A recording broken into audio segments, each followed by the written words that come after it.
بسم اللہ الرحمن الرحیم۔ ریجنل انسائٹس فورم کی جانب سے خوش آمدید۔ میں ہوں فضل الرحمان۔ آج کے ہمارے مہمان ہیں Muhammad Ayub Mariani, chamber of commerce and industries Quetta Balochistan کے پریزیڈنٹ ہیں، اور اس کے ساتھ ساتھ جو ہے ایگزیکٹو کمیٹی ممبر ہیں federation of Pakistan chamber of commerce and industries, اور چیئرمین ہیں اسکریپ امپورٹرز ایسوسی ایشن۔ ہم بہت مشکور ہیں ایوب صاحب کے کہ آج وہ ہمارے پاس تشریف لائے اور ہمیں موقع دیا بلوچستان پہ بات کرنے کا۔ تو ایوب صاحب، میں بات شروع کرنے سے پہلے یہ بتانا چاہتا ہوں کہ بلوچستان ہمارا ایک بہت خوبصورت اور بہت اہم صوبہ ہے۔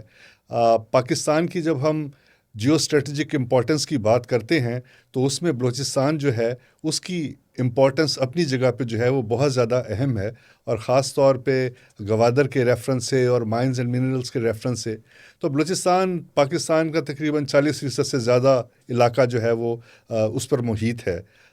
لیکن اس کے ساتھ ساتھ جو ہے ہم یہ دیکھتے ہیں کہ آبادی بلوچستان کی بہت کم ہے، اور بلوچستان کے اندر جو ترقی ہونی چاہیے تھی وہ نہیں ہو پائی مختلف وجوہات کی بنا پہ۔ تو آپ سے ہم یہ جاننا چاہتے ہیں کہ تھوڑا سا بیک گراؤنڈ ہمیں بتائیں کہ آخر بلوچستان کی پسماندگی کی وجوہات کیا ہیں، اور اس وقت جو ہے وہ کیا ایسے منصوبے ہیں، کیا پلانز ہیں جو کہ بلوچستان کی معیشت کو مستحکم کرنے کے لیے جو ہے وہ بنائے جا رہے ہیں۔ تو اوور ٹو یو میرا صاحب۔ بسم اللہ الرحمن الرحیم۔ اول تو سر آپ کا، آپ کی ٹیم کا، سب کا جو ہے وہ ایک مشکور ہوں کہ آپ لوگوں نے مجھے دعوت دی ہے، اور خوشی محسوس ہوتی ہے کہ ملک کے کیپٹل میں اسلام آباد میں بیٹھ کے اپنے صوبے کی نمائندگی کروں گا۔ یہ بڑی فخر محسوس کرتا ہوں، اور آپ لوگوں کے لیے جو ہے ایک نیک تمنائیں رکھتا ہوں کہ بڑی مہربانی آپ لوگوں کی۔ سر بات یہ ہے، بلوچستان ملک کے باقی حصوں سے کیوں پیچھے رہ گیا ہے، وجوہات کیا ہیں، آگے کیا ہوگا، اور ملک کے برابر ہم کب پہنچیں گے۔ سر اول تو بات یہ ہے کہ 1947 میں سر ملک آزاد ہوا، بلوچستان نے الحاق کیا، خانہ کلات نے اپنا اعلان کر کے بلوچستان کو پاکستان سے الحاق کیا، جو ایک بڑی پلس پوائنٹ تھی، اور وطن عزیز کے ساتھ جو ہے وہ جڑ کے 40% جو صوبہ ہے وہ ملک، اس سے ملک کی ایک محل وقوع کو بڑا تقویت ملا، خصوصاً بارڈرز ملے۔ ایران کا بارڈرز ہمیں اسی وجہ سے ملا، افغانستان کا بارڈر اسی وجہ سے ملا۔ لیکن جو پسماندگی ہے اس کے کچھ ایسے عوامل ہیں جو 2-3 طریقے سے اس کو افیکٹ کیا گیا۔ ایک تو یہ ہے کہ جو ہمارا بلوچستان ہے الحمدللہ مائنز اینڈ منرلز میں رچ صوبہ ہے، بلکہ پاکستان میں نہیں پوری دنیا میں تقریباً تیسرے یا چوتھے سٹیج پہ آتا ہے، جس میں ہمارے کوپر ہے، ہمارا اس میں زنک ہے، کرومائٹ ہے، بہت سے منرلز ہیں، تقریباً 52 منرلز ہیں۔ اول تو ان منرلز کو پاکستان آزاد ہونے سے آج تک جو ہے صحیح طریقے سے اس کو یوٹیلائز نہیں کیا گیا۔ کیوں نہیں کیا گیا؟ اس کی وجہ جو ہے وہ وفاق ہے۔ وفاق نے ہمارے صوبے کو جو ہے وہ صحیح معنوں میں اس کو توجہ نہیں دی، اور توجہ نہ دینے کی وجہ یہ ہے کہ ہمارے طرف جو تھا ایک ایسا نظام تھا جس کو ہم سرداری نظام کہتے ہیں۔ اس سرداری نظام میں عوام کے اور سرداروں کے درمیان میں ایک گیپ تھا جو آج تک برقرار ہے، اور وفاق جو ہے وہ اپنے ایک 4 نمائندے یا 5 نمائندوں سے بات کر کے وہ ان کو شاید یہ محسوس ہوتا ہے کہ جی ہم نے صوبے کے لیے کام کیا ہے، لیکن وہ ایسا نہیں ہے، گراؤنڈ پہ اور چیزیں ہیں۔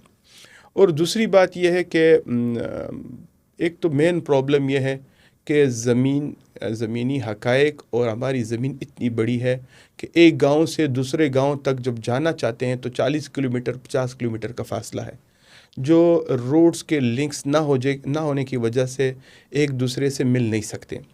اب یہ 3G اور 4G کا جب زمانہ آیا پھر بھی موبائل سے ایک کنیکٹنگ ہوئی، ورنہ ایسے لوگ تھے کہ ایک گاؤں والے دوسرے گاؤں سے کوئی 25 دن، مہینہ، 2 مہینے بھی ملاقاتیں نہیں ہو سکتی تھی۔ اور روڈ انفراسٹرکچر، تعلیم کی کمی، امن و امان کی وجہ، اور خاص کر یہ جو 2-3 لہر آئی ہیں دہشت گردی کے، جو کسی اس میں اول تو افغانستان کی جو جنگ تھی اس میں بلوچستان زیادہ متاثر ہوا جنگ کی وجہ سے، مہاجر آنے کی وجہ سے، اور لوگوں کو زیادہ جو ہے وہ افیکٹ ہوئے کہ جی ان کا حق جو ہے وہ اور لوگوں نے کھایا. یہ ایک بڑی امپیکٹ ہے. اور ساتھ میں ایک جو مین پرابلم ہے وہ یہ ہے کہ اسٹیبلشمنٹ اور عوام جو ہے ان کا رابطے کا فقدان ہے. ہماری اسٹیبلشمنٹ پاکستان آزاد ہونے سے بعد یا پہلے تک سٹارٹ میں جو تھے وہ انگریز تھے، یعنی لارڈ جو بھی تھے وہ یا پولیٹیکل ایجنٹ تھے، وہ ہمیں تو ایک قسم کے غلام سمجھتے تھے. لیکن اس کے بعد جب ہماری پاکستانی اسٹیبلشمنٹ تھی وہ بھی جو ہے وہ ملک کے اور حصوں سے تھی، ہمارے بلوچستان سے نہیں تھی، جس کی وجہ سے لوگوں کو احساس محرومی اور ایک دوسرے کا جو ہے وہ سرکاری طور پہ نہ ملنا، اور ایک اور جو بدبختانہ ماحول ہے پچھلے کوئی 30-35 سال سے یہ پی ایس ڈی پی کا جو ایک مشکل پیش آئی ہے، اس نے بہت بڑی پسماندگی اختیار کی ہے. پی ایس ڈی پی میں جو بھی حکومت آتی ہے وہ لوگ جو ہیں، جو شخصیات ہیں، وہ ارب پتی کرب پتی بن رہے ہیں. پی ایس ڈی پی جو ہے وہ ان کے جیبوں میں جاتا ہے لیکن عوام تک نہیں پہنچتا، جس سے عوام میں احساس محرومی بھی بہت ہے، اور بدامنی کی بہت بڑی وجہ یہ ہے. اور اس کے ساتھ ساتھ بارڈرز پہ اس وقت جو صورتحال ہے، بارڈرز پہ لوگوں کو ریگولائز نہیں کرنا، لیگل بزنس جو ہے وہ اس کو ڈسکریج کرنا، اور لوگوں کو جو ہے ایک روزگار نہ دینے کی وجہ سے یہ سارے مسائل ہیں. اور یہ کوئی زیادہ مشکل کام نہیں ہے، نہ ایک بڑا راکٹ سائنس ہے. تو اس کو میرے خیال میں ہم پورا پاکستان جو ہے 1 کروڑ عوام کو اکوموڈیٹ کرنا میرے خیال میں حکومت وقت کے لیے کوئی مشکل نہیں. تو اس سلسلے میں آپ کی کیا رائے ہے کہ جو موجودہ صورتحال ہے اس میں ایک ہم دیکھتے ہیں کہ کافی عرصے سے ایک سیکیورٹی انوائرمنٹ ایسا بنا ہوا ہے جو کہ ناموافق ہے معاشی ترقی کے لیے، خوشحالی کے لیے، ڈیولپمنٹ کے لیے. تو یہ سیکیورٹی انوائرمنٹ جو ہے کس حد تک جو ہے معاشی ترقی کے اوپر اثر انداز ہو رہا ہے، اور آپ کیا سمجھتے ہیں کہ اس سے جو خاص طور پہ جو کاروباری طبقہ ہے، جو لوگ کاروبار کرنا چاہتے ہیں، مائنز اینڈ منرلز میں ہیں یا وہ ٹریڈنگ میں ہیں، گوادر میں جو ہے وہ اسپیشل اکنامک زونز کے اندر انویسٹمنٹ کرنا چاہتے ہیں، تو یہ کس قسم کی ان کو ڈسکریجمنٹ جو ہے وہ اس سنگل جو فیکٹر ہے سیکیورٹی کا، اس سے ڈسکریجمنٹ ان کو ملتی ہے، اور اس کا جو ہے وہ آپ کے نزدیک حل کیا ہو سکتا ہے؟ دیکھیں ہم بہت عرصے سے دیکھ رہے ہیں کہ بہت زیادہ کوششیں اور کاوشیں کی جا رہی ہیں. اس میں ہم جانتے ہیں کہ غیر ملکی عناصر جو کہ پاکستان کے دشمن ہیں وہ اس میں ملوث ہیں، اور وہ نہیں چاہتے کہ پاکستان ترقی کرے، وہ نہیں چاہتے کہ بلوچستان ترقی کرے. تو اس ساری صورتحال میں جو بلوچستان کے عوام ہیں وہ بہت حد تک متاثر ہو رہے ہیں، کافی متاثر ہو رہے ہیں. تو اس سلسلے میں آپ کی کیا تجاویز ہوں گی؟ کیا ایسے اقدامات کیے جا سکتے ہیں جس کی وجہ سے صورتحال جو ہے وہ بہتر ہو؟ اس کو کہنا چاہیے کہ وہ معیشت فرینڈلی صورتحال بن جائے. سر دیکھیں، اس میں تو ایک پہلی بات یہ ہے کہ ہم ایک ایسے انٹرنیشنل روٹس پہ ہیں جس میں جو بڑے ٹائکونز ہیں ورلڈ کے وہ ہمیں نہیں چھوڑتے ہیں، جس میں رشیا ہے، چائنا ہے، امریکہ ہے، اسرائیل ہے، انڈیا ہے، جو سب کی فوکس ہمارے بلوچستان پہ ہے. اور وہ اس کی وجہ کیا ہے؟ ہمارے پاس منرلز ہیں. اگر یہ منرلز نہ ہوتے شاید لوگ ہماری طرف نہ آتے. اور دوسری بدامنی کی جو مین پرابلم ہے وہ یہ ہے کہ بے روزگار لوگ کیوں ہیں؟ اس کی بے روزگاری کی وجہ کیا ہے؟ اس کی وجہ یہ ہے کہ ہمارے عوام کمفرٹ زون میں رہتے ہیں. بلوچستان کے نوجوان کمفرٹ زون میں ہیں. وہ کہتے ہیں کہ ہم صبح آئیں، بارڈرز پہ کام کریں، 5-10 ہزار روپے کمائیں اور وہ نکل جائیں. جیسے ہمارے پنجاب کے بچے جوان صبح، ان کی عورتیں جو ہیں صبح کے چاول کی کاشت میں گیلے کپڑوں کے ساتھ شام تک کام کرتی ہیں. شام کو جب وہ وہاں سے نکلتے ہیں تو ان کو 1500 سے 2000 روپے ملتے ہیں. لیکن ہمارے لوگ جو ہیں ان کی عادات جو ہے بارڈرز کی وجہ سے خراب ہوئی ہیں. ان کو کیسے صحیح کرنا ہے؟ ان کو تعلیم کی کمی ہے، تعلیم دینا ہے. دوسری بات یہ ہے کہ ڈسٹرکٹ وائز اکانومی دینی ہے. ڈسٹرکٹ وائز اکانومی کیا چیز ہے؟ اس کی سر میں ایک تفصیل بتاتا ہوں. سر دیکھیں، گوادر اس وقت ہمارا مین ہب ہے. گوادر ہمارا ملک کے سر کا ایک تاج ہے. ہم گوادر کو کیسے یوٹیلائز کریں گے؟ گوادر جو ہے اس وقت اللہ پاک نے ایک جو جنگ آئی اس میں ہمیں اللہ نے ایک نعمت دی ہے، وہ یہ ہے کہ اس وقت کوئی 15,000 کنٹینر جو ہیں وہ اور ملکوں کے جو باہر جانا چاہتے تھے یا بندر عباس جانا چاہتے تھے یا دبئی کے جبل علی پورٹ میں جو تھی ان کی لاسٹ ڈیسٹینیشن تھی، لیکن وہ سارے اب ہمارے گوادر یا کراچی پورٹ میں خالی ہو رہے ہیں۔ اب حکومت وقت نے جو ہے وہ ایک راداری سسٹم اور وہ TIR کا جو ہے وہ امپلیمنٹیشن کی ہے۔ آپ یقین کریں ہمارے پاس ڈاکومنٹس ہے، کوئٹہ چیمبر آف کامرس نے کوئی پچھلے 5 سال سے ہماری یہ استعداد تھی۔ اور ایک اور عجیب چیز بتاؤں، 1985 میں ضیاء الحق صاحب کوئٹہ چیمبر آف کامرس آئے تھے، ہم نے وہاں 2 تجاویز ہمارے بڑوں نے دی تھی۔ ایک بلیک منی کو جو ہے اس کو وائٹ کرنا، یہ 1985 کی ہماری ویژن تھی، اور ایک گوادر کو ڈیپ سی پورٹ بنانا، ان 1985 میں ہم نے ویژن دیا ہے۔ یہ انڈرسٹوڈ بات ہے، کاغذوں میں پڑی ہوئی بات ہے، یعنی کوئٹہ چیمبر آف کامرس کی بڑی کلیئر ویژن ہے اپنے عوام کے لیے، اپنے وطن کی خدمت کے لیے۔ آج وہ الحمدللہ گوادر ڈیپ سی پورٹ جو ہے وہ بنا ہوا ہے، لیکن گوادر ڈیپ سی پورٹ کو آپریشنل کرنے کے لیے ہمیں جنگی بنیادوں پہ ایک ایسا کام کرنا ہے جس میں مختلف عوامل انوالو ہیں۔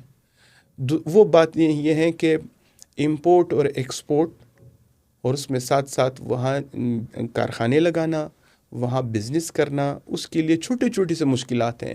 یعنی حکومت وقت پابند کر لے ہمارے بینکوں کو کہ وہ وہاں جو بھی فیکٹری لگے گی ان کو جو ہے وہ قرضے دیں، یعنی یہ ابھی تک وہاں کا قرضوں کا کوئی سسٹم نہیں۔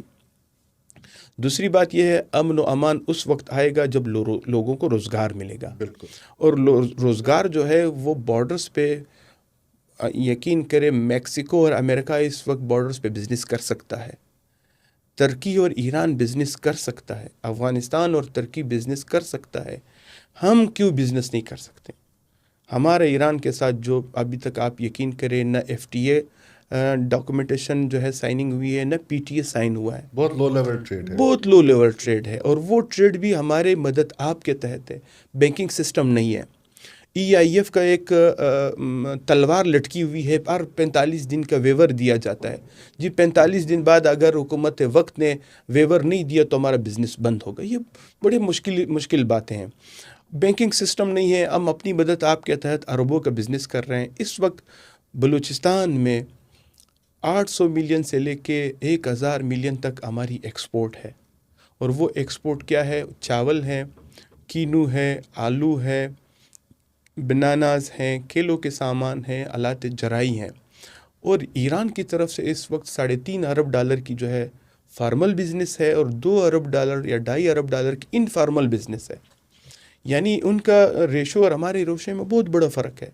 یہ چیزیں جو ہیں بے روزگاری کے اور دہشت گردی کے عوامل میں بڑی امپیکٹ ہے۔ ہماری کوشش یہ ہے حکومت وقت سے، وفاق سے، کہ جی آپ بلوچستان پہ توجہ دیں۔ آج تک آپ یقین کریں، میں کوئی سیاسی بات نہیں کرنا چاہتا ہوں، 5 کلومیٹرز کی موٹر وے پورے بلوچستان میں نہیں ہے۔ یہ ایک بہت بڑی احساس محرومی ہے ہمارے وطن کے لوگوں کے لیے۔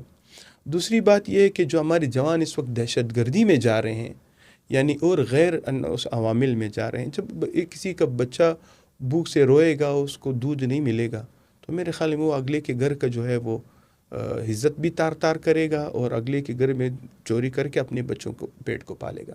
حکومت وقت سے ہماری استدعا ہے کہ ایک پالیسی دیں، اور وہ پالیسی کوئی 2 مہینے سال کی نہ ہو، 5 سال کی نہ ہو، کم سے کم 30 سال کی ایک ویژن دے، اور وہ 30 سال کی ویژن میں ایک ایسا میکینزم بنے جس میں ہمارے سیاسی لوگ، ہماری بزنس کمیونٹی اور ہمارے نوجوان، کیونکہ نوجوان ہمارے ملک کے کوئی 51-52% ہے، ہم نوجوانوں کو ساتھ لے کے چلیں گے تو میرے خیال میں کوئی بعید نہیں ہے کہ بلوچستان جو ہے ترقی کرے گا۔ بلوچستان ترقی کرے گا تو پاکستان انڈرسٹوڈ ترقی کرے گا۔ بہت شکریہ۔ آپ کچھ ایسے ایریاز کی نشاندہی کر سکتے ہیں کہ خاص طور پہ معیشت کے حوالے سے جہاں پہ کہ اگر کچھ توجہ دی جائے تو بلوچستان کی جو اوور آل اکانومی ہے اس کو جو ہے وہ ترقی پذیر کیا جا سکتا ہے، اس کو بڑھایا جا سکتا ہے۔ اس میں ایک ایریا تو جو ہے جس کے اوپر بہت زیادہ کام کی ضرورت ہے اور ہو نہیں سکا، وہ ماڈرن ایگریکلچرل ٹیکنیکس ہیں۔ ایگرو انڈسٹری جو ہے اس کے بڑھاؤ کے لیے جو ہے کچھ اقدامات ہو رہے ہیں بلوچستان میں؟ جی دیکھیں، اول بات تو یہ ہے، یہ ماڈرن ایگرو کی جو آپ بات کر رہے ہیں، اس وقت الحمدللہ ہم نے کوشش کی ہے، زیتون کی کاشت الحمدللہ بہت بڑے پیمانے پہ کاشتکاری ہو رہی ہے. ہماری ٹارگٹ یہ ہے، کیونکہ پاکستان کا جو سویابین کا اور آئل کا جو امپورٹ بل ہے وہ $5 ارب سالانہ ہے، بالکل بلکہ اس سے زیادہ ہے. اس وقت ہمارا $400 ملین کا ہم نے ٹارگٹ جو ہے وہ اچیو کی ہے، جو انوائرمنٹ کے لحاظ سے اور زمینوں کے زرخیزی کی وجہ سے اولیو آئل پہ بہت بڑا کام ہو رہا ہے. اور ساتھ ساتھ میں ہم اس کو ماڈرنائز کرانا چاہتے ہیں، گندم میں بھی، اور بھی بقایا جو سسٹمز ہیں اس میں بھی. اور یقین کرے، ایک جو بدقسمتی والی بات ہے، وہ ہمارا پانی جو ہے اس وقت 1000 اسکوائر فٹ سے نیچے چلا گیا، بہت زیادہ ہے. اور ہماری یہی ہے، کوشش ہے کہ حکومت وقت ڈیمز بنا کے دے، اور وہ ڈیمز وفاقی سطح سے ہو. P S D P Balochistan کی جو پی ایس ڈی پی ہے وہ بہت کمزور ہے. اگر ہم 2 3 4 بڑے ڈیم، جیسے میرانی ڈیم بنا ہے، اس سے بڑے ڈیم ہم بنائیں گے، وفاق بنا کے دے گی، تو میرے خیال میں ہمارا وطن جو ہے، کیونکہ زمینیں بہت زیادہ ہیں، تو ہم انشاءاللہ جو ہے ترقی کر سکتے ہیں. اور دوسری بات یہ ہے کہ ڈسٹرکٹ وائز جو میں نے آپ سے بات کی تھی، اس میں خصوصاً جو ضلع بہت پیچھے رہ گئے ہیں، اس میں گوادر ہے، پنجگور ہے، اوران ہے، اس کے بعد خزدار ہے، کلات خزدار ہے، زوب ہے، لورالائی ہے، مسخیل ہے، اور اس کے علاوہ جو ہے قلعہ سیف اللہ ڈسٹرکٹ. یہ کوئی 6-7 ڈسٹرکٹ جو ہیں، اگر ان کو ہم صحیح طریقے سے یوٹیلائز کر لیں، یعنی دیکھیں اب قلعہ سیف اللہ اور مسلم باغ یہ کرومائٹ کا ہب ہے.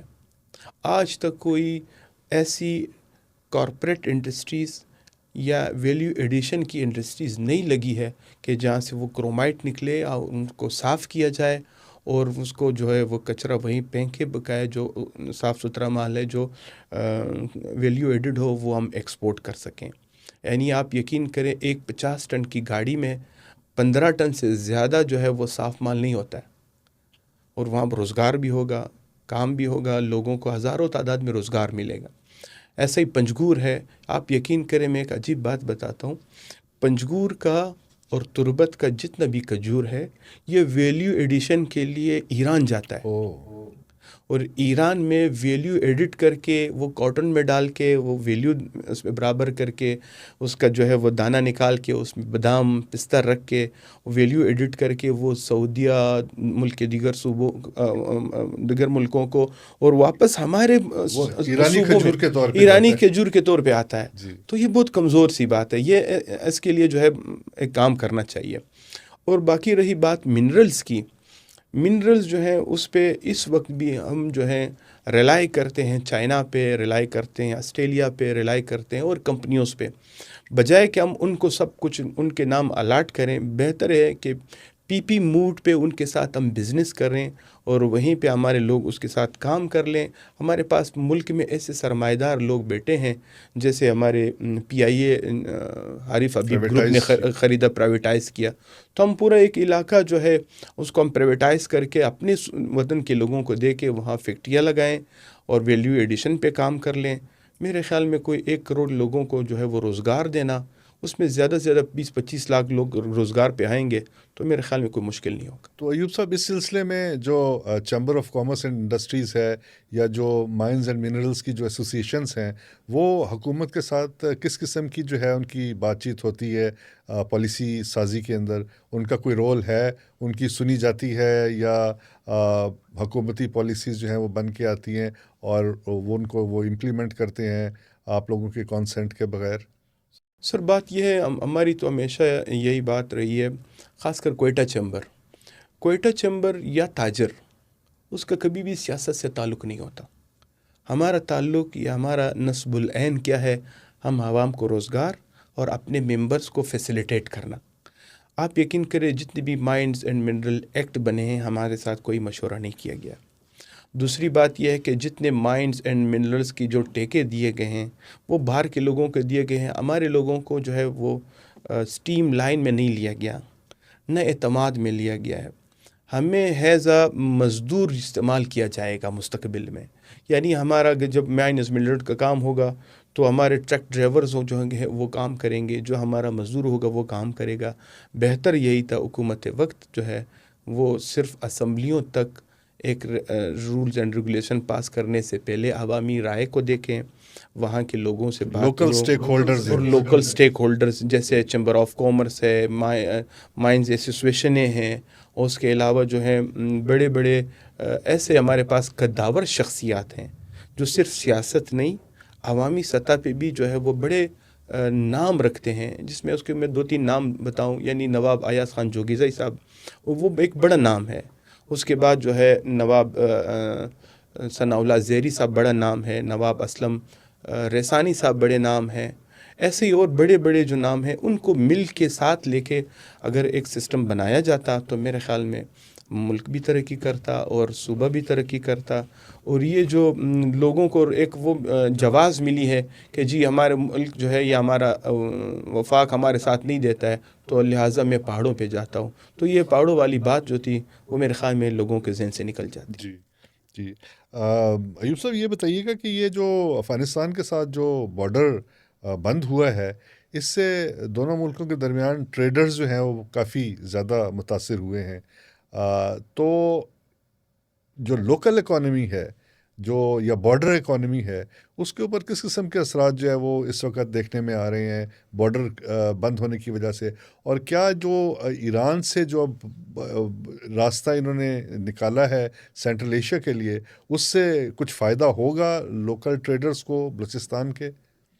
سر بات یہ ہے, اولین بات تو یہ ہے جتنی ہماری سرحد ہے, ہماری کوئی 2500 کلومیٹر سرحد ہے افغانستان کے ساتھ جو ہم نے فینسنگ کر کے بند کر دی ہے. دوسری بات یہ ہے پچھلے صدیوں سے, میں ہمیشہ یہ بات کرتا ہوں, اکثر لوگ میرے پر اعتراض کرتے ہیں کہ آپ صدیاں کیوں بولتے ہیں, ہم ملک آزاد ہوئے 70 سال ہوئے ہیں. میں کہتا ہوں نہیں, مغلوں کے دور سے, شہاب الدین غوریوں کے دور سے, پھر اس کے بعد نادر شاہ کے دور سے, جتنے بھی دور ہمارا افغانستان کے ساتھ رہا ہے ہمارا ان کے ساتھ بارٹر ٹریڈ ہوا ہے, یعنی مال کے بدلے مال کا کام ہوا ہے. اور اس میں جو بڑا حصہ ہے وہ ہمارا ہے. آپ یقین کریں ہمارا چاول, گھی, سبزیجات, آٹے سے بنے ہوئے آئٹمز, اور ساتھ میں ایون گھریلو ڈٹرجنٹ پاؤڈر تک, پنکھا, اے سی, جتنے بھی آئٹمز, جتنے بھی ضروریات زندگی ہیں وہ کوئی 150 آئٹم ہیں جو ہمارے پاکستان سے جاتے تھے. اور افغانستان کی طرف سے ٹوٹل 5 سے 6 آئٹم ہیں. وہ کیا ہیں؟ کشمش ہے, ان کا انار ہے, ان کا جو ہے وہ انگور ہے, 4-5 اور آئٹم سمجھ لیں. یعنی ہماری روشیں ان کی طرف زیادہ تھی. اور بارڈر بند ہونے سے پہلے ہمارا کوئی 2.5 سے 3 ارب ڈالر کی ایکسپورٹ تھی, اور وہ ایکسپورٹ جس سے ہمارا ملک کا معیشت کا پیا چلتا تھا. اور ایک اور آئٹم جو بڑا آئٹم متاثر ہوا ہے وہ ہماری ادویات ہیں. اچھا. یعنی ہماری ادویات جو خصوصاً سیالکوٹ, کراچی, لاہور جو ہماری فیکٹریاں ہیں وہ ساری متاثر ہوئی ہیں. ہم کہتے ہیں کہ جنگ اور سیاست اور بزنس کو الگ کیا جائے. ہماری ہمیشہ آواز یہی ہے, آپ جنگ اور سیاست ایک طرف رکھیں, بزنس ایک طرف رکھیں, کیونکہ بزنس میں متاثر عوام ہمارا ہوگا کیونکہ ہماری فلو ان کی طرف زیادہ ہے, ان کی فلو ہماری طرف نہیں ہے. اور بدبختانہ دوسرا جو مشکل مرحلہ ہے وہ یہ ہے کہ ہماری یہ پچھلے صدیوں سے جو ہماری اکانومی تھی یا ہمارا مارکیٹ تھا وہاں پہ, وہ ایران نے, ازبکستان نے, ترکمنستان نے ہم سے قبضہ کر لیا. اچھا. اور پچھلے دنوں میں ایک آرٹیکل پڑھ رہا تھا, قزاقستان سے ان کو پچھلے سال کے گندم کے مقابلے میں 25% زیادہ گندم آیا ہے. کوئی 8 لاکھ میٹرک ٹن گندم افغانستان کو قزاقستان سے آیا. یہ بہت بڑا گیپ ہے, اور نقصان ہمارا ہو رہا ہے, ان کا کوئی نقصان نہیں ہے. ٹھیک ہے ان کے ہاں مہنگائی بڑھے گی, ان کے ہاں جو ہے مشکلات ہوں گی, لیکن جو ہمارا گروور یا ہمارا کاشتکار یا ہمارا زمیندار اس دفعہ رلا ہے, یہ بہت بڑا نقصان ہے. یہ نقصان بہت وقت سے پورا نہیں ہوگا. پھر یہاں ایک اور مشکل کھڑا ہوگا, وہ ہمارے اپنے ملک میں. دیکھیں جب ایک آدمی آلو کاشت کرتا ہے, اس کو اس سال کی فصل صحیح نہیں آتی, وہ اگلے سال آلو کاشت نہیں کرے گا, وہ کوئی اور نقداور فصل کے پیچھے جائے گا, پر آنے والا سال آپ کا آلو اپنے وطن میں شارٹ ہو جائے گا. کینو ایسا ہی ہوگا، جب کینو کے جو ہے ہمارے گروہ خراب ہوں گے تو وہ نہیں کریں گے، وہ کسی اور کام میں جائیں گے. تو اپنے ملک کو جو ہے وہ ایک مستقل پالیسی نہ دینے کی وجہ سے ہمارے یہ مشکلات جو ہیں افغانستان کے ساتھ بڑھی ہیں. اچھا، ایک اور امپورٹنٹ بات وہ یہ ہے، اس وقت 15 لاکھ چمن سرحدی شہر ہے ہماری، وہاں کی آبادی ہے. کوئی 15 سے 20 لاکھ جو ہمارے باجوڑ، ہمارا سراؤنڈنگ علاقہ تورخم، جتنے بھی ان کے سراؤنڈنگز بارڈرز ہیں جہاں لوگ ہیں، یہ کل ملا کے 50-60 لاکھ لوگ جو ہیں اس کام سے متاثر ہوئے ہیں. اب وہ لوگ یقین کریں مائیگریٹ کر کے ہمارے چمن والے کوئٹہ ہیں، تورخم، باجوڑ والے اور بنو والے جو بھی نزدیکی ہیں غلام خان کے قریب، وہ پشاور ہیں. ہمارا شہروں پہ اور برڈن زیادہ ہوا ہے، بجائے کہ ہمارے لوگ وہاں رہیں وہ شہروں کے اندر آ گئے. یہاں کرایوں کے مکان مہنگے ہو گئے ہیں، یہاں جو ہے خوراک کے مسئلے ہیں، یہاں گیس کا مسئلہ ہے. یعنی وہ یہ ایک حلق سا جیسے آپ کے ان سین مہاجرین جو ہے وہ اپنے علاقوں سے مائیگریٹ کر کے ہمارے شہروں میں لوکل اکانومی پہ برڈن، لوکل اکانومی پہ برڈن پڑی ہے. اور دوسری بات یہ ہے وہاں بدامنی بڑی ہے. آپ یقین کریں چمن میں روزانہ 2 سے 4 لوگ جو ہیں وہ چور اس کو مار رہے ہیں، کسی کے موٹر سائیکل پہ، کسی کے موبائل پہ، کسی کے اور کسی چھوٹے سی چوریوں میں سوشل پرابلمس کریٹ ہو رہی ہیں. اور ساتھ میں احساس محرومی لوگوں میں بڑھ رہی ہے. اور سر آپ یقین کریں ہم نے ایک بارڈر کھولا تھا بادینی کے نام سے، کوئٹہ چیمبر آف کامرس نے کھولا تھا. ہم نے پائلٹ پروجیکٹ دی تھی، کوئی 9 مہینے ہم نے اس پہ کام کیا. بادینی پروجیکٹ یا بادینی بارڈرز ہم نے اس لیے حکومت وقت سے کھلوایا، وہاں PSDP پہ روڈ بھی چل رہا ہے. اس کی وجہ یہ تھی غزنی کے ساتھ مکر، اس کے اور ساتھ جو علاقے ہیں زابل وغیرہ، ان کا علاقہ اور کابل کندھار، ان دونوں کے بیچ میں 100 کلومیٹر یا 90 کلومیٹر فاصلہ کم ہو رہا تھا. یعنی جو چیز وایا چمن جائے گی غزنی تک، وہ 100 کلومیٹر جو ہے یہ راستہ قریب تھا، شارٹر روٹ تھا. پھر وہاں سے ان کے پاس منرلز تھے، ان کا کرومائٹ، ان کے اور آئٹمز جو تھے یا پیریشیبل آئٹم تھے وہ وہاں سے آ رہے تھے. ہمیں یہ چاہیے کہ ہر ضلع پہ ایک گیٹ وے کھولی جائے. ہر ضلع، جتنے بھی ضلع ہمارے افغانستان کے ساتھ ٹچ ہوتی ہیں، کوئی 10-12 ضلع ہیں، اور ہر گیٹ وے پہ کم سے کم 5 لاکھ لوگوں کو روزگار ملے گا. اگر ہمارے 8 ضلع کھلیں گے تو 8×5 40 لاکھ لوگوں کو روزگار ملے گا. اگر 40 لاکھ لوگوں کو روزگار ملے تو پھر خوشحالی ہوگی. پھر کون سا بچہ جو ہے وہ پہاڑوں پہ جائے گا، کہے گا کہ جی مجھے روزگار نہیں ہے، حکومت وقت میرے ساتھ زیادتی کر رہا ہے. اور دوسری مین بات یہ ہے کہ حکومت کتنی نوکریاں کریٹ کرے گا، کتنے لوگوں کو جو ہے سرکاری نوکری ملے گی. بہتر ہے دنیا میں ریڑھ کی ہڈی جو ہے وہ بزنس ہے، اکانومی ہے، تو ہم ریڑھ کی ہڈی کو جو ہے وہ ہم مضبوط کرنی چاہیے. جی بالکل ٹھیک، بالکل. آپ یہ اچھا وہ ایک بات رہے گی کوریڈور والی. وہ کوریڈور آپ یقین کریں پچھلے 2 سال سے میرے پاس ڈاکومنٹس پڑے ہیں، میں آپ کو پروف دوں گا کہ ہم نے بارہا حکومت وقت کو بتایا کہ ہمارے ایرانین بارڈرز جو خصوصاً گپت رمدان، کوک ساراوان، تربت کا علاقہ جو ہے، یہ 3-4 بارڈرز ہیں، اس کو TIR ڈکلیئر کریں. آج جا کے جب لڑائی ہوئی اور حکومت وقت کو ہوش آیا، آج انہوں نے TIR کے جو ہے وہ ڈاکومنٹس کر کے کوریڈور بنایا، جو کوئٹہ چیمبر آف کامرس کا پچھلے 2-3-5 سال سے جو تھا ہمارا نسل، یہ پہلے ہو جانا چاہیے تھا. لیکن اب ہوا ہے، چلے ایمرجنسی میں دیر آئے درست آئے، لیکن اب بھی اس میں کمپلیکیشنز ہیں. وہ کمپلیکیشنز کیا ہے؟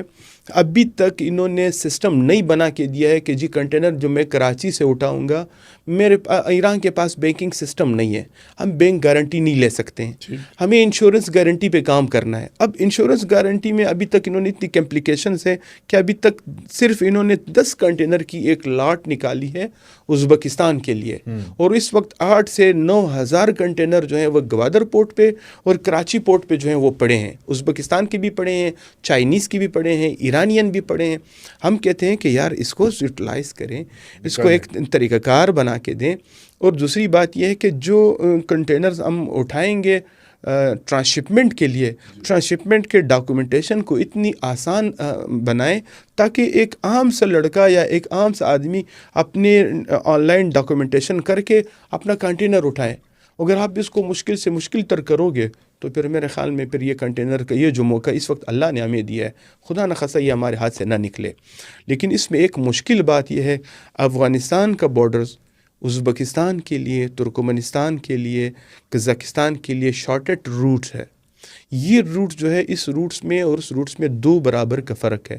اگر $2,500 کے ایک کنٹینر کراچی سے وایا چمن ترکمانستان پہنچتا ہے، تو وہی کنٹینر کراچی سے گوادر، گوادر سے چابہار، چابہار سے پھر افغانستان، افغانستان سے ترکمانستان جائے گا، اس پہ $5,000 لگیں گے، لیکن اس میں اور 35 سے 40 دن لگیں گے. اس میں یہ کہا جاتا ہے کہ ایران کے اندر کیونکہ جو ہے وہ فیول سستا ہے، تو یہ جو لمبا جو فاصلہ پڑتا ہے، یہ اس کی وجہ سے تھوڑا کمپنسیٹ ہو جاتا ہے. نہیں سر، اس میں مشکل یہ ہے، ایران TIR کا بہت دیر بعد ممبر بنا.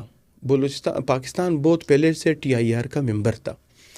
اب مشکل یہ ہے کہ ایرانین کہتے ہیں کہ جی آپ نے ہم سے، پاکستانی گاڑی نے تیل جو ہے وہ انٹرنیشنل ریٹ سے لینا ہے. انٹرنیشنل ریٹ وہ ہمیں $1 1 لیٹر دیتے ہیں، اور وہ بنتے ہیں $290 یا $280 پر لیٹر. لیکن ایرانین اپنی گاڑیوں کو $7 پر لیٹر دیتا ہے. تو پاکستانی گاڑی یا پاکستانی ٹرانسپورٹر کیسے ایرانین کا مقابلہ کرے گا؟ نہیں افورڈ کر سکتے. ایرانین ٹرکس کو اس وقت ہم نے ممنوع قرار دیا ہے کہ وہ پاکستان میں موومنٹ نہیں کرے گا، وہ صرف بارڈر تک آئے گا. لیکن اگر TIR کی مجبوری سے ہم اس کو پاکستان کی کراچی تک اجازت دیں گے، تو میرے خیال میں ہمارے جو 40-50 ہزار ٹرکس ہیں وہ سارے کھڑے ہو جائیں گے. کیونکہ جو آدمی $7 پر لیٹر، اور ان کے ٹینکیوں میں جو ہے اتنا تیل ہوتا ہے کہ وہ کراچی سے لے کے ایران تک، ایران سے لے کے کراچی تک وہ راؤنڈ ٹرپ کر سکتے ہیں. وہ ہمارے اس پہ. اور ایک اور مسئلہ ہے کہ ہماری گاڑیوں پہ $1 1 کلومیٹر ہم سے جو ہے وہ چارج کرتے ہیں. یعنی اگر ہم 900 کلومیٹر موومنٹ کرے گی پاکستانی گاڑی، چابہار سے بندر عباس تک جائے گی یا گوادر سے بندر عباس تک جائے گی، وہ ہم سے $900 جو ہیں وہ ایک الگ سے چارج ہوتا ہے. وہ $900 ہم اپنے تاجر کنٹینرز پہ ڈالیں گے، جو ان لوگوں کو مشکل ہوگا. پھر ایرانین گاڑیاں ہمارے مقابلے میں آئیں گی. بہتر یہی ہے کہ ہم ان کے ساتھ ایک میکینزم بنائیں، ان کو یہی کہیں کہ جی ہم نے آپ کو جو سہولیات دی ہیں وہ سہولیات پاکستانی ٹرکس کو ملے، پاکستانی ٹرانسپورٹ کو ملے، اور ہماری گاڑیاں جو ہے وہ سیدھا ازبکستان تک جائیں. ان چیزوں میں جو چھوٹے مشکلات ہیں اس کو حل کرایا جائے. اور ایک اور اہم مسئلہ یہ ہے کہ ہمارے بارڈرز پہ دونوں طرف سے لا انفورسمنٹ ایجنسیاں اس وقت رابطے کے فقدان کی وجہ سے، ایک طرف سے گیٹ جو ہے وہ 5 گھنٹے کھلتا ہے، دوسری طرف سے گیٹ 12 گھنٹے کھلا رہتا ہے. ان کا رابطہ آپس میں نہ ہونے کی وجہ سے ہمارے بزنس کو ہرڈلز ہیں. اور اس وقت آپ یقین کریں، دونوں بارڈرز پہ آپ سیٹلائٹ سے چیک کرنا چاہتے ہیں، آپ گوگل ارتھ سے چیک کرنا چاہتے ہیں، آپ کسی طریقے سے چیک کریں. دونوں گوادر گپ بارڈر پہ، تفتان میرجاوا بارڈر پہ ہزاروں ٹرک اس وقت کھڑے ہیں موومنٹ کے لیے. گیٹ ان اور گیٹ آؤٹ کا مسئلہ آ رہا ہے. تو یہ ایک بہت ظالمانہ کام ہے. یعنی اپنا ایکسپورٹر بھی رول رہا ہے، اپنا بزنس مین بھی رول رہا ہے. NLC کے پاس سہولیات نہیں ہے. NLC جو ہے اس کو ہم نے بارہا درخواست کی ہے کہ جی آپ ایک سسٹم بنائیں اور اس کو جو ہے کلیئر کریں. ہم نے کور کمانڈر صاحب سے رابطہ کیا ہے. سسٹم بن کیوں نہیں پایا؟ عدم دلچسپی ہے، عدم دلچسپی اداروں کے آپس میں رابطے کا فقدان، کوارڈینیشن نہیں ہے. تو یہ تو بہت زیادہ سیریس معاملہ ہے سر، بہت ہائی برننگ معاملہ ہے جی. اور یہاں تک بھی ہوا ہے، فوری توجہ طلب ہے. پچھلے 2 مہینے پہلے 2 LPG باؤزر میں ایکسپلوژن ہوئی کسی لڑکے کی غلطی کی وجہ سے. آپ یقین کریں، میں نے خود ایرانین سفیر جو تہران میں ہے اس کو کال کی. IGFC صاحب نے بڑا تعاون کیا، بلوچستان کے IGFC صاحب نے، ایڈیشنل سیکرٹری ہمارے چیف سیکرٹری ہیں، ایڈیشنل سیکرٹری ہوم حمزہ شفقت صاحب نے، ہم سب نے مل کے ایک ٹیم کی صورت میں ہم نے 4 گھنٹے آگ پہ قابو پایا. اور اس وقت اس علاقے میں 500 کنٹینرز بوزر کے کھڑے تھے. 500 بوزر مین 500 بم ہیں. بہت خطرناک، پورا علاقہ در بدر ہو جاتا. لیکن ہم کہتے ہیں کہ خدا را اس کو مومنٹ کے لیے ایک آسان طریقہ بنائیں، اور اکثر چیزیں جو گرین چینل میں ہیں اس کو گرین چینل میں چھوڑیں، جو گرین چینل میں نہیں ہے اس کی انسپیکشن جو ہے، ایگزامینیشن جو ہے وہ سہل بنائیں، اور بارڈرز کو اگر ہم ایک گیٹ وے ہے 2 کریں، 2 ہے تو 4 کریں، ایرانین سے رابطہ کریں، موپا رابطہ کریں، ہمارے ہائر اتھارٹیز رابطہ کریں. اگر کوئی مشکل ہے ایرانین سے ہم رابطہ کرتے ہیں تو وہ سسٹم بنے گا، تو میرے خیال میں ہمارا روزگار بھی بڑھے گا، اور ہمارا جو ایکسپورٹ کا ٹارگٹ ایران کے ساتھ ہم نے $10 ارب کا رکھا ہے امپورٹ ایکسپورٹ، اس کے قریب اگر نہ جائیں کم سے کم 5 ارب سے تو ہم آگے چلے جائیں. آپ کی جو مختلف تاجروں کی ایسوسیشنز ہیں، ٹریڈرز کی، اور جو چیمبر ہے، یہ گورنمنٹ کے جو حلقہ احباب ہے جو ان معاملات کے ذمہ دار ہیں، ان سے بات چیت اس سلسلے میں ہوتی ہے؟ اور اگر بات چیت ہوتی ہے تو ان کی طرف سے کس قسم کا رسپانس آتا ہے، اور وہ کیا عذر پیش کرتے ہیں ان معاملات کو آگے لے کر نہ چلنے کا؟ سر دیکھیں، ایک تو اس حکومت نے ایک بڑا اچھا ادارہ بنایا ہے SIFC کے نام سے. SIFC نے ہمارے بڑے مسائل حل کیے ہیں. 2-4 حل طلب مسائل تھے، وہ ہمارے الحمدللہ حل ہوئے ہیں. جنرل صاحب سے ہماری میٹنگ ہوئی، بڑا حل ہوا. لیکن مشکلات یہ ہیں کہ خصوصاً FIA، کسٹم، FC اور باقی ادارے یہ مل کے ایک ایسا میکینزم بنائیں کہ بارڈرز پہ یہ ایک پیج پہ کام کریں، بجائے کہ ہر آدمی اپنے سسٹم سے چلتا ہے. انٹیگریٹڈ سسٹم ہونا چاہیے. سسٹم. اور پھر ہر 15 دن بعد یہ آپس میں ایک میٹنگ کر لیں اور تاجر کو ساتھ لے کے چلیں. مشکل ہمیں کیا مشکل ہوتی ہے، ہم ایک لیٹر لکھتے ہیں ایک ادارے کو، اس کا جواب 2 مہینے بعد آتا ہے. یعنی دیکھیں، چیمبر آف کامرس کا رول اینڈ ریگولیشن جو ہے وہ کامرس منسٹری اور ڈائریکٹر جنرل ٹریڈ آرگنائزیشن کے تحت بنتا ہے. ہمیں ہر ادارہ پابند ہے، جو لیٹر ہم لکھیں گے اس کا جواب 1 ہفتے میں ہمیں آنا چاہیے. لیکن جب ایک چیز کی جواب 1 مہینے بعد آئے گا یا 2 مہینے بعد، تو پھر ہر چیز پہ چیمبر آف کامرس لڑے، تو پھر ہمارے اور اداروں کے درمیان تو پھر صرف یہ رسہ کشی اور چپکلش ہوگی. ہم کہتے ہیں کہ خدا را ایک سسٹم بنا کے دیں، خصوصاً جو ہے کسٹمز میں ریفارمز ہو، کسٹم میں سسٹم بنے. ان کے دیکھیں، ایک ہمارا بیکورڈ علاقہ ہے، وہاں انٹرنیٹ کا سسٹم نہیں ہے، وہاں جو ہے وہ گیٹ ان گیٹ آؤٹ کا سسٹم کم ہے، عملے کی کمی ہے. اس کے بعد جو ہے زیادہ مشکلات یہ ہیں کہ جتنے بھی لوگ وہاں جاتے ہیں وہ اس سسٹم کو صحیح طریقے سے مینیج کرنے، سسٹم جو ہے وہ بڑا مشکل ہوتا ہے. کیونکہ ایک آدمی کو آپ پشاور سے لا کے گوادر میں بٹھاتے ہیں، اس کو سمجھنے میں 3 مہینے لگتے ہیں. تو ایسے افسران جو ہمارے لوکل افسران ہیں، ان کو توجہ دی جائے، ان کو جو ہے آگے لایا جائے. ان کے پر بے شک جو ہے واچ چیک اینڈ بیلنس کا سسٹم ہو، لیکن لوکل افسر جو ہے وہ جو باہر سے آتا ہے، ان کے اور اس کے کام کرنے میں بہت بڑا فرق ہوتا ہے. جی، بجا فرمایا. یہ تھوڑا سا ایوب صاحب ہمیں بتائیں کہ انڈسٹری بلوچستان میں وہاں پہ بہت سے منرلز جو ہیں وہ موجود ہیں، اور بہت سی ایسی انڈسٹریز ہیں جو کہ ان منرلز کا استعمال کر کے جو ہے اس میں ویلیو ایڈیشن کر سکتی ہیں. تو اس سلسلے میں کیا پیش رفت ہو رہی ہے، اور کون سی ایسی صنعتیں جو ہیں ان کا تعین کیا گیا ہے جو کہ لوکل انویسٹمنٹ سے یا جوائنٹ وینچرز میں یا باہر کے انویسٹرز کو، جو جب ہم یہ مائنز اینڈ منرلز کانفرنسز کرتے ہیں باقی، اور تو وہ صرف مائنز اینڈ منرلز نکالنے کے لیے کر رہے ہیں، یا وہاں پہ جو ہے وہ پروسیسنگ کے یونٹس اور باقی اس پروسیسنگ کے بیس کے اوپر کوئی کسی قسم کی مینوفیکچرنگ کے بھی جو ہے وہ پلانز ہیں؟ سر دیکھیں، اول تو بلوچستان جو ہے وہ اپنا اس کا کچھ بھی نہیں ہے. سب کچھ ہمارا جو ہے صوبے کے اور علاقوں سے آتا ہے، اور جو ہم صرف Balochistan as a service provider جو ہے وہ بارڈر کراس کراتا ہے اور سروسز فراہم کرتے ہیں. بات رہی منرلز کی، منرلز میں اگر ہم ویلیو ایڈیشن پہ کام کریں، ہمیں ایکٹ میں تبدیلی کرنی چاہیے.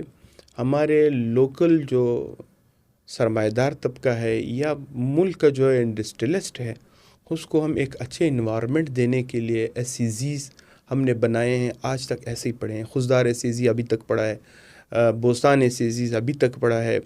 ہم نے بارہا ہمارے ملک کے بڑے بڑے ٹائکونز ہمارے پاس آئے، عقیل کریم ڈیڈی جیسا آدمی، گور اعجاز جیسا محترم شخصیت، اس کے علاوہ جو ہے عارف حبیب جیسے شخصیات کو ہم نے بارہا دعوت دی ہے، لیکن وہ جب یہاں آتے ہیں انوائرمنٹ دیکھ کے وہ کہتے ہیں ہمیں اپنا سرمایہ یہاں نہیں ڈوبا سکتے ہیں، ہمیں ماحول دینا ہوگا۔ ماحول جب تک امن و امان نہیں ہوگا ماحول نہیں دیکھ سکتے۔ امن و امان کے لیے اب ہمیں ایک مکمل میکینزم بنانا چاہیے تاکہ امن و امان سے لوگوں کو احساس ہو کہ جی ہم کھلا فضا میں کام کر سکتے ہیں۔ دوسری بات انڈسٹریز کی جو ہے، جو اس وقت ہماری انڈسٹریز رن کر رہی ہیں، ان کو را مٹیریل کا بہت بڑا مشکل ہے۔ یعنی اگر میں ایک سٹیل انڈسٹریز کی بات کرتا ہوں، کوئٹہ میں ایک سٹیل انڈسٹری میں نے لگائی ہے، اس انڈسٹری کے لیے میں نے را مٹیریل جو ہے وہ افریقہ سے، امریکہ سے، لندن سے، دبئی سے منگوانی پڑے گی۔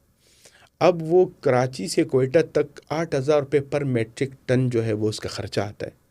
اب دوبارہ جب میں یہی سریہ واپس کراچی بیچوں گا 8,000 روپے دوبارہ مجھے دینے پڑیں گے، تو 16,000 روپے پر میٹرک ٹن دینے کے بعد کون سی پارٹی جو ہے کراچی میں مجھ سے سریہ لے گی؟ تو اس کے لیے کیا کرنا چاہیے؟ اس کے لیے یہ ہے جتنے ہمارے کارخانے ہیں ان کو امپورٹ سٹیج پہ ویلیویشن میں رعایت دی جائے۔ جیسے ابھی ہم پاٹا فاٹا کی بات کر رہے ہیں، پاٹا فاٹا میں کیا ہوا، انہوں نے انکم ٹیکس پہ ایگزیپشن دی ہے۔ آج یہ کہتے ہیں کہ جی وہ غلط یوز ہو رہا ہے، ہم کہتے ہیں کہ ہمیں ایگزیپشن نہ دیں انکم ٹیکس کی، ہمیں سیل ٹیکس کی ایگزیپشن نہ دیں، ہمیں ویلیوز میں جو ہے وہ رعایت دیں۔ کوئی 30% ویلیو میں رعایت ملیں گے تو ہماری انڈسٹریاں جو ہے وہ چل سکیں گی۔ رہا منرلز کی گریڈنگ کا، اسسمنٹ کا اور ویلیو ایڈٹ کا، اس کے لیے بہتر ہوگا کہ ہم چائنا سے زیادہ رابطہ کریں، چائنا ہماری وفد جائیں۔ اول تو سر گلا آپ کے اس فورم سے نہیں کرنا چاہتا ہوں، سیاسی آدمی نہیں ہوں، بزنس مین ہوں، تو اپنی بزنس کے حساب سے بات کروں۔ چائنا میں جتنے بھی ہمارے لوگ گئے ہیں، جتنے بھی ہمارے دورے ہوئے ہیں، بلوچستان کے آپ ایسے آدمی کو اٹھاتے ہو جس کا بزنس کے ساتھ کوئی تعلق نہیں ہوتا، وہ ایک ایم پی اے چلا جاتا ہے، ٹی اے ڈی اے بھی بنا کے، سرکاری ٹکٹ کے اوپر خرچہ بھی کر کے، ملک کے اوپر خرچہ بھی کر کے، عیاشی کر کے واپس آ جاتا ہے اور نتیجہ کچھ نہیں ہوتا ہے۔ تو بہتر یہی ہے کہ اوریجنل لوگوں کو جو ہے وہ چائنا لے جایا جائے، چائنیز کو جو ہے وہ دعوت دی جائے، اور چھوٹے انڈسٹریز کو جو چھوٹے سے پیمانے پہ ہوں اس کو جو ہے کام کرنے کے مواقع دی جائیں۔ دیکھیں ایرن اوور ہے، اس کی اپ گریڈنگ ہو سکتی ہے، کرومائٹ ہے، اس کی اپ گریڈنگ ہو سکتی ہے، اس کے علاوہ جپسم ہے، لیڈ ہے، اور چھوٹے چھوٹے ایسے کوئی 20-25 ہے، خصوصاً ماربل ہے۔ آپ یقین کریں بلوچستان میں اس وقت ہم ماربل جو ہے بلاسٹ سسٹم سے اب ماربل نکال رہے ہیں۔ یہ کہاں کا طریقہ کار ہے یار؟ ایک چیز کے نیچے جب آپ بلاسٹنگ کریں گے تو وہ 50% نہیں 60% تباہ ہو جاتا ہے۔ ہمارے پاس ایسے کٹر سسٹم نہیں ہے، ایسے کرینز نہیں ہیں جو وہ پہاڑوں کو آہستہ طریقے سے کاٹ کے ہم ان کو نکالیں۔ ماڈرن ٹیکنالوجیز جو آج کل استعمال ہو رہا ہے، اس کے لیے بینکنگ لون نہیں دے رہا ہے، اور بینکس جو ہیں انہوں نے ریڈ زون قرار دی ہے، اور آپ یقین کریں ڈیفالٹ ریشو ملک کے برابر بلوچستان جو ہے وہ 5% بھی نہیں ہے۔ جو ملک کے برابر جو بڑے بڑے کارخانہ دار اربوں روپے اور ڈیفالٹ کرتے ہیں، ہمارے طرف کروڑوں میں بھی ڈیفالٹر نہیں ہے، لیکن اس کے باوجود جو ہے ہمیں اسٹیٹ بینک جو ہے وہ پالیسی نہیں دیتی ہے۔ تو اگر یہ ساری چیزیں ہوں، یہ عوامل ہوں، ایک فیکٹری کم سے کم، اب دیکھیں پورے بلوچستان میں صرف ہب میں ڈی جی سیمنٹ بنا ہے، اور وہ بھی ڈی جی سیمنٹ ہب نہیں ہے، آپ اس کو کراچی کہہ سکتے ہیں، کیونکہ وہ کراچی 45 یا 55 کلومیٹر کے قریب ہے۔ اب بلوچستان میں اگر آپ ایک سیمنٹ کی فیکٹری نہیں دے سکتے ہو، ایک سیمنٹ کی فیکٹری میں 5 یا 10 ہزار مزدور کام کرتے ہیں، اسی کے ساتھ جو ہے آپ آئل کا کوئی بڑا سسٹم نہیں ہے، پیٹرولیم سسٹم نہیں ہے۔ ابھی ہمارا ہب کو پاور جو ہے جو سسٹم ہے وہ بھی ہب میں ہے، یعنی صوبے کے بقایا اضلاع جو ہیں اس کو آپ کام دیں، اس میں بزنس بڑھائیں، اس میں چھوٹی چھوٹی فیکٹریاں بڑھائیں۔ اور خصوصاً ایک اور جو اہم مشکل ہے وہ یہ ہے کہ ہمارے لوگ تعلیم کے ساتھ ساتھ ہنر نہیں جانتے ہیں، سکلڈ نہیں ہیں۔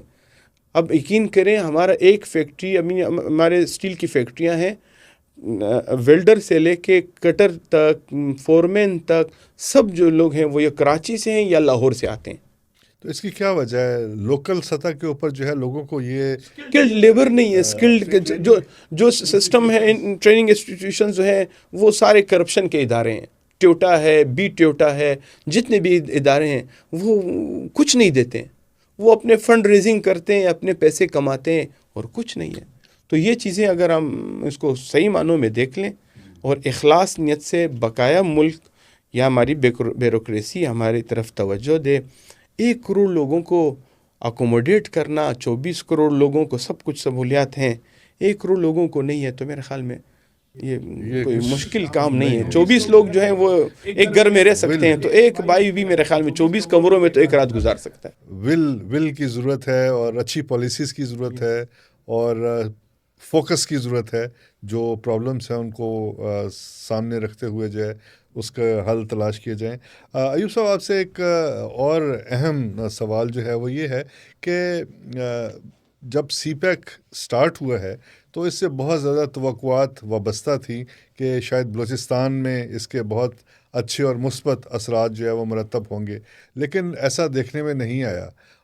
اب سی پیک فیز 2 جو ہے انہوں نے اناؤنس کیا ہے, تو اس میں آپ کیا دیکھتے ہیں بلوچستان کے لیے کس قسم کے اپرچونٹیز ہیں, کس قسم کے مواقع جو ہے ہیں یا نہیں ہیں؟ ایک تو یہ ہے, اور دوسرا یہ کہ گوادر پورٹ جو ہے وہ انڈر یوٹیلائزڈ ہے, تو اس کو زیادہ افیکٹو کرنے کے لیے کیا بلوچستان کی حکومت یا جو آپ کی کاروباری لوگ ہیں, بیکاز پورٹ کا تعلق ڈائریکٹ کاروبار سے ہے, کاروباری طبقے سے ہے, تو اس سلسلے میں کچھ ایسی تجاویز ہیں کہ گوادر پورٹ جو ہے وہ ایک ایفیشینٹ افیکٹو پورٹ کے طور پہ جو ہے وہ کام کرے؟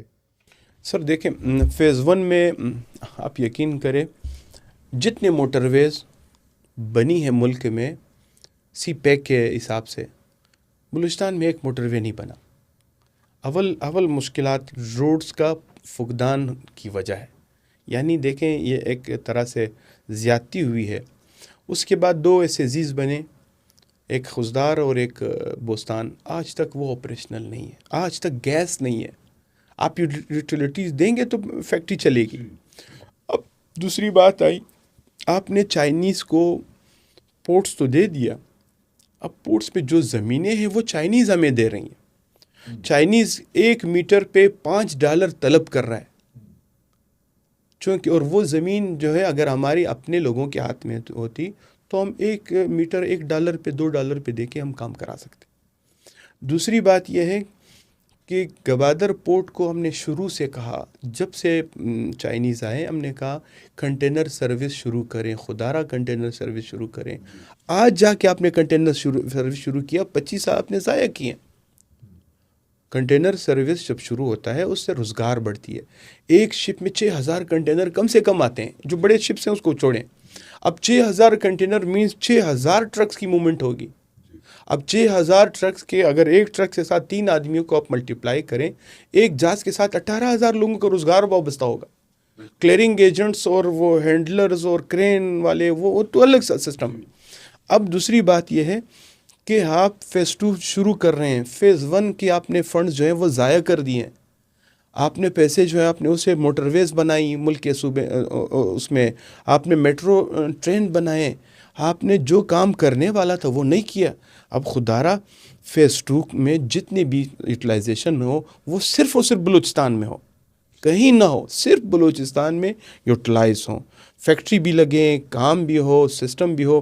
اور سر ایون یہاں تک ہماری تجویز ہے, عمان ہمارے رات کو آپ یقین کریں, آپ دوربین لگائیں گوادر سے, آپ کو عمان کی بتیاں نظر آئیں گی, اور وہ ٹوٹل 18 گھنٹے کا راستہ ہے.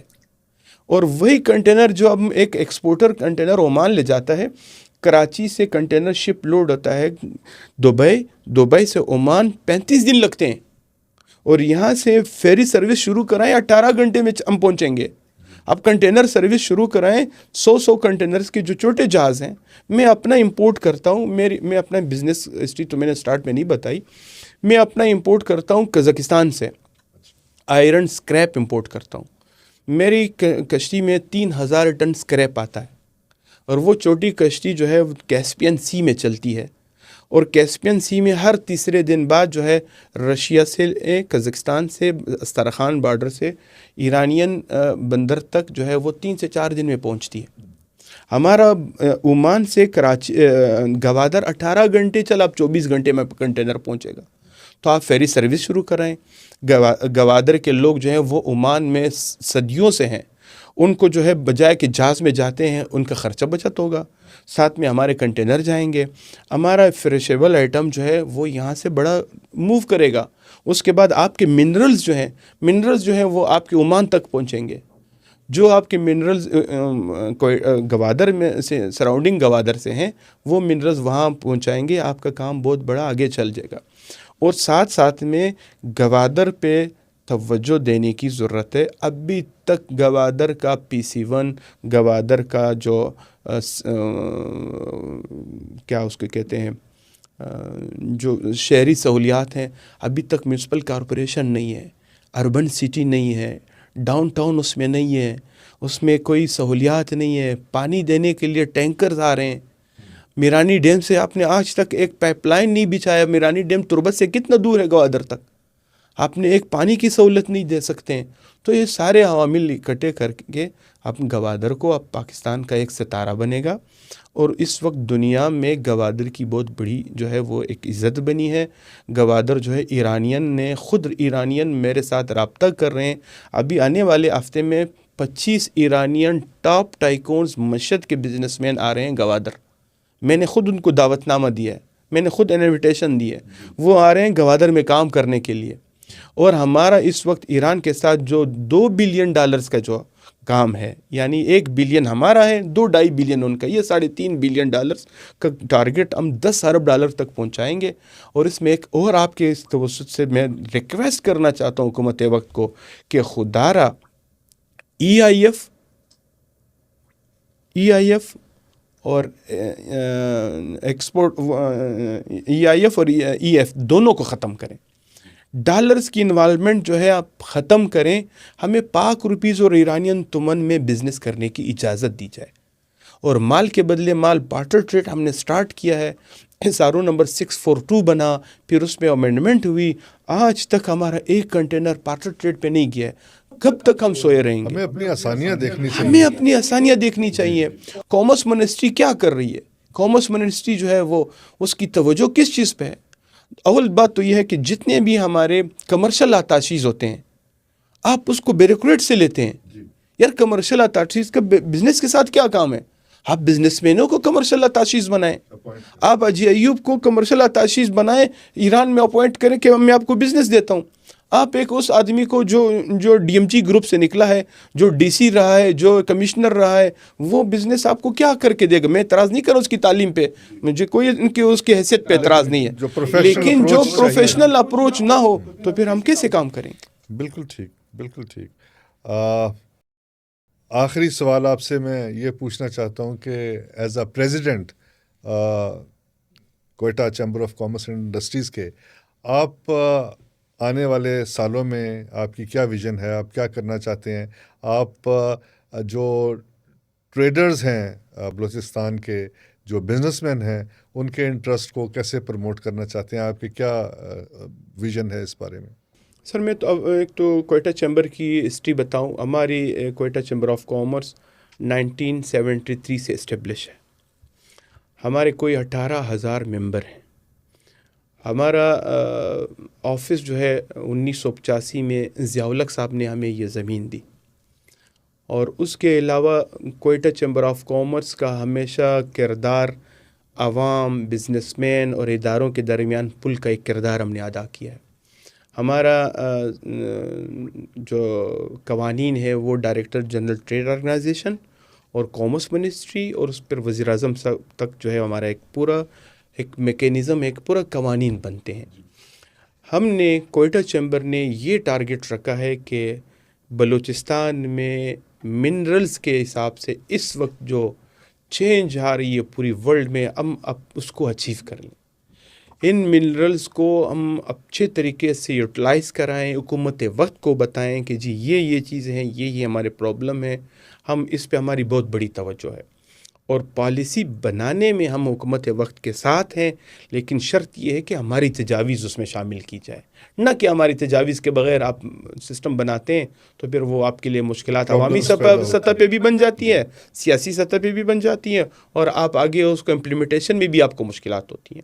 اور دوسرا ہمارا نصب العین یہ ہے کہ ہم اس وقت چائنا، ترکی، ایران اور خصوصاً اس وقت سینٹرل اسٹیٹ اور رشیا جو ہمارے نزدیکی ممالک ہیں، ان کے ساتھ ہم وفود کے شکل میں ہمارے لوگ جائیں، ہم ان کے ساتھ جو ہے B2B کانفرنسز کر لیں، ہم ان کے ساتھ جو ہے وہ PP موڈس پہ بزنس کر لیں، اور حکومت وقت جو ہے وہ ہمیں سپورٹ دے، ہمیں ویزا دینے میں سپورٹنگ سسٹم دے، اور خصوصاً جو بھی ہمارا وفد جاتا ہے سرکاری سطح پہ، کم سے کم بلوچستان کی نمائندگی جو ہے وہ تاجروں کی بنیاد پہ ہو، نہ کہ سیاسی بنیادوں پہ یا سفارش کی بنیادوں پہ۔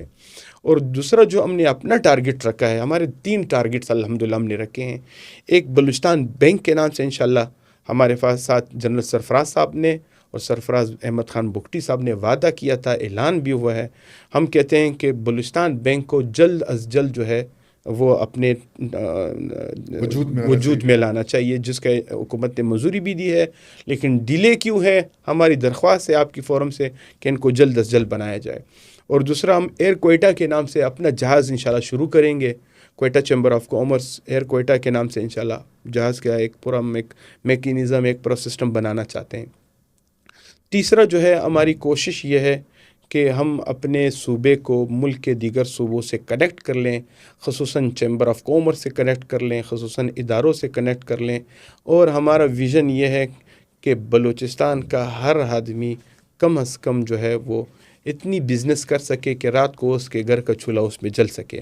اس کے لیے ہمارے پاس جو ہیں سمیڈا کے لیے، ٹیوٹا کے لیے، بی ٹیوٹا کے لیے، اداروں کے لیے ہم نے رابطے کیے ہیں، GIZ سے ہمارے رابطے ہیں کہ لوگوں کو جو ہے وہ روزگار، تعلیم، سکلز اور یہ سارے ان سے ملا کے ہم ان کے لیے ایک سسٹم بنائیں۔ اور ساتھ ساتھ میں کوئٹہ چیمبر کا ایک بڑا ویژن ہم نے رکھا ہے کہ جی آنے والے سالوں میں آپ کو کوئٹہ چیمبر ملک کے دیگر صوبوں کے چیمبرز کے برابر کھڑا ہوگا انشاءاللہ۔ پچھلے 2 سال میں جو ہم نے کام کیا ہے، آپ انشاءاللہ پوچھ سکتے ہیں، ہم نے ہر ادارے میں، ہر بجٹ میں، ہر اس کام میں جو ملک کے خاطر ہوا ہے، ہم نے اپنی پریزنس دکھائی ہے، اور انشاءاللہ آئندہ بھی دکھاتے رہیں گے۔ بہت بہت شکریہ محمد ایوب صاحب، آپ نے بہت ہی سیر حاصل گفتگو کی، اور مجھے امید ہے کہ ہمارے ناظرین نے اس گفتگو سے جو ہے وہ استفادہ کیا ہوگا، اور بلوچستان کے خاص طور پہ تجارتی اور معاشی حالات کو سمجھنے میں جو ہے وہ معاون ثابت ہوئی ہوگی یہ گفتگو۔ اس کے ساتھ ہی میں ریجنل انسائٹس فورم کی طرف سے آپ کا بہت شکریہ ادا کرتا ہوں۔ اللہ حافظ۔